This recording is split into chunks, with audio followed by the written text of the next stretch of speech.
Hello, ibihe byiza shuti bakunze Imvura TV mwese mudukurikira umunsi ku wundi.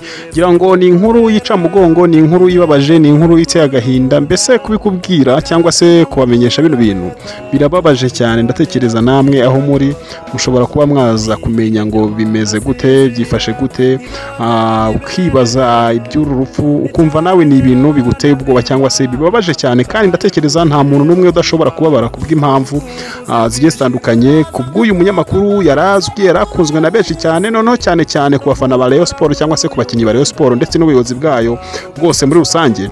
Ni inkuru ibabaje cyane kandi yabaciye umugongo, cyangwa se inkuru aka kanya tutavuga ko nta muntu n'umwe mu gihugu cy'u Rwanda bitababaje, nta muntu n'umwe bitababaje rwose. Abantu bose byabahangayikishije babashije kumenya ino nkuru. Rero ngira ngo ni umunyamakuru Jean Lambert Gatare, ngira ngo benshi bamuzi ku Isango Star, mumuzi ku bitangazamakuru bigiye bitandukanye, mumuzi muri RBA, mumuzi nk'umusesenguzi mu by'imikino cyangwa se mu bya siporo by'umwihariko mu mupira w'amaguru.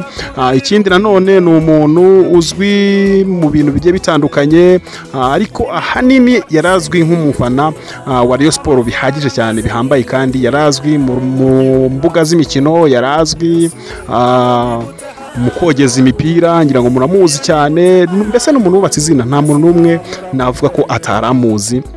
Umuntu wese ufana umupira ndetse n'abadafana umupira yewe bari bamuzi kubera ko yari umugabo wagwaga neza, yari umunyabigwi byiza, ni umuntu wubatse izina mu bikorwa byiza, ni umuntu mbese wari ufitiye igihugu umumaro 100%. ngira ngo rero ni kuri uyu munsi ku itariki 22 mu rukerera buri gucya nibwo ino nkuru yaje kuba yatangazwa ko uyu munyamakuru yapfuye, ariko apfa agwa mu bitaro byo mu Buhinde, aho yagiye kwivuriza mu Buhinde. Yari amaze iminsi ariho ari kwivuriza. Ni inkuru rero yaje kuza ari inkuru y'akababaro, bitangazwa ko uyu mupapa yaje kuba yava mu mubiri. Mu by'ukuri nujya ubona ubyutse ugihumeka umwuka w'abazima, ukabona ubyutse ukinanura. Hari ndibona aririmbye ivuga ngo hari igihe mbyuka nkinanura nkigorora, numva imbavu zanjye nimba zikora, ariko nkirengagiza ko n'ubundi hariho abataramutse. Mu by'ukuri rero nujya ubyuka ugihumeka umwuka w'abazima, ukumva uratera akaguru kakazamuka, ukarambura ukuboko ukumva kurarambuka. Mu by'ukuri nta kintu na kimwe uba watanze, nta kiba wahaye Imana kugira ngo uramuke, ni kubw'urukundo rwayo gusa n'ubushake bwayo. Ni ukuri ugerageza wibuke gushima Imana.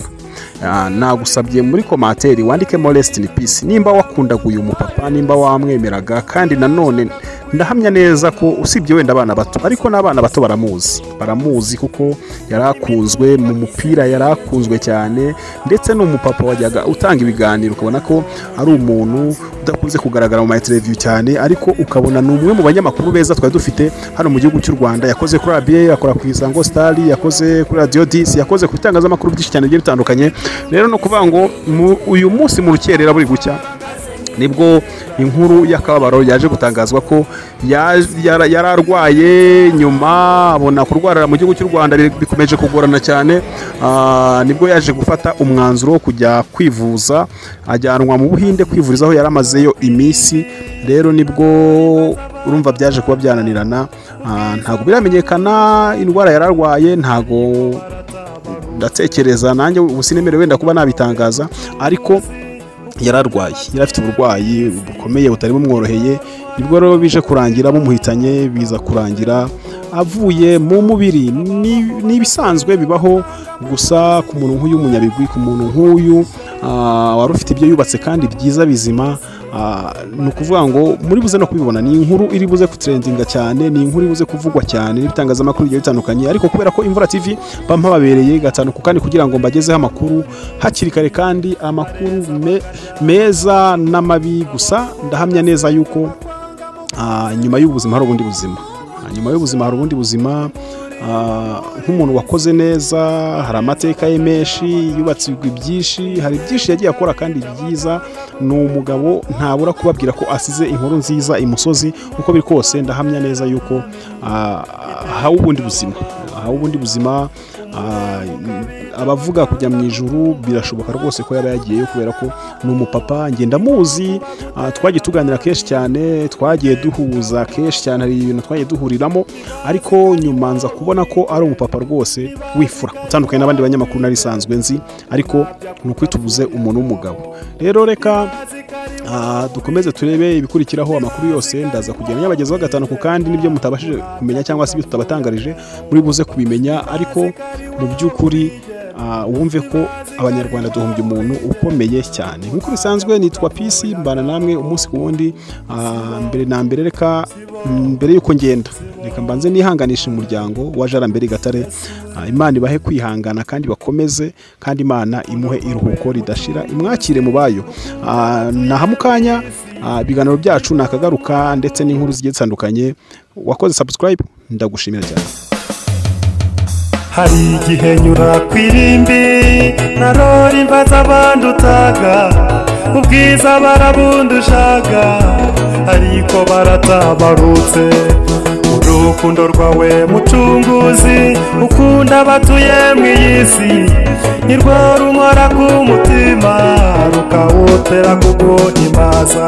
Mbere yuko dukomeza tubanje kubashimira kubw'urukundo mutugaragariza aho mudahwema gukurikirana ibiganiro byacu byiza tubagezaho bityo natwe twahisemo kubashimira. Ishimwe natwe tubashimiye ni ukubarangira ino mari nziza cyane kandi idahenze ku mafaranga make cyane. Ukimara kugura ahangaha urabubitsa ubutunzi bwawe bwiza cyane hatavogerwa muri iyi si amafaranga make cyane ugahita ugura Kicukiro. Aha hantu harimo ibibanza bigeze kuri 4 harimo amakadastere 2 ndetse harimo n'indi ya gatatu hakabamo amanegisi meza cyane buri anegisi ifite ibyumba 2 na saro ndetse n'igikoni na dushe na toilette kandi ibyo byombi bikaba bikoreye amasuku bimeze neza cyane. Aha ni Kicukiro neza imbere ya Mount Kigali ahahoze Mount Kenya haruguru ya Sport View Hotel gatoya ntuhita tubona ibyo bibanza birimo amazu meza ni ibibanza bigeze kuri 4 umve ko ari ahantu heza cyane kandi hagari hataguhenze habe na gatoya. Kibanza cyakigura miliyoni 200 urumva ibibanza 4 ni hafi miliyoni 800 ariko twe turashaka amafaranga atarenga muri kimwe cya kabiri cy'ayo mafaranga. Ni ahantu heza haguru habike cyangwa se uhituhatura kubera ko n'ubu ngubu hinjiza amafaranga menshi. Iyo uhagaze kuri umutungo utimukanwa ugiye kuba wawe wawitegeye Kigali yose aho werekeza amaso gaye tureba Kanombe yose mu kibuga cy'indege kareba Remera yose muri stade Amahoro Kigali Arena Regional Nyamirambo yose ukazengurutsa amaso yawe umujyi wose wa Kigali aho ngaho kandi wicariye mu rugo wawe. Ni ahantu heza cyane ndagushimira ndabakunda cyane mukomeze kunogerwa na gahunda zisheni yanyu mukunda muri beshi cyane.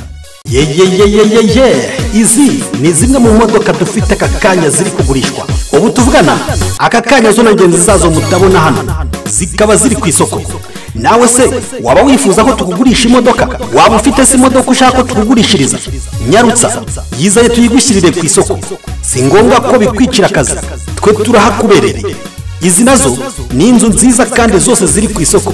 Niba ushaka ko tukugurishiriza inzu tugane cyangwa se waba ushaka ko tugushyirira inzu ku isoko nyaruka tubigufashemo. Ibi nabyo ni ibibanza byiza dufite biri ku isoko. Waba se ufite bene ibyo bibanza ushaka gucuruza cyangwa kugurisha duhamagare tubigucururize. Dufite amasamba atandukanye amahegitari n'amahegitari imirimo yo guhinga n'amafamu yo kororeramo.